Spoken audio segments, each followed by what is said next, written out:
اسرائیل کا یہودی ہو یا ہندوستان کا مشرک ہو،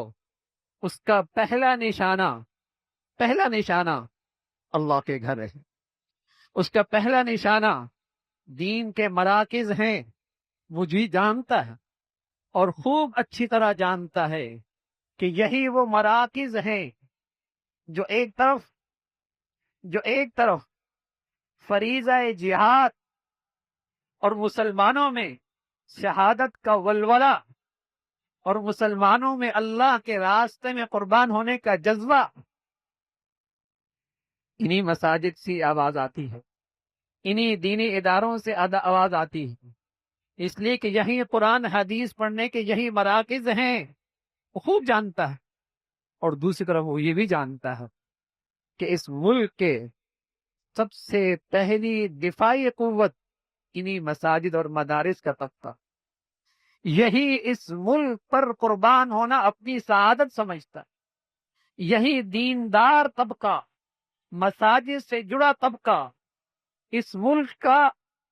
فرض حفاظت اپنا فریضہ سمجھتا ہے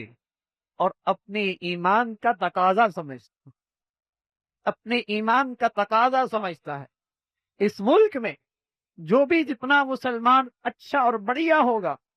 اسے اپنے ملک سے اتنی محبت، وہ اپنے ملک کا اتنا وفادار ہوگا، وہ اپنے ملک کے لیے قربانی دینا اپنی سعادت سمجھتا، اپنی خوش نصیبی سمجھتا ہے۔ تو یہ امت مسلمہ خوش نصیب امت ہے کہ اس کے دامت میں اور اس کے دین میں ایک طرف شہادت کا عظیم منصب ہے اور ایک طرف جہاد کی عظیم عبادت ہے۔ اس امت کے لیے ہار نہیں ہے، اس امت کے لیے شکست نہیں ہے۔ بڑے عرصے بعد یہودی اور مشرک مل کر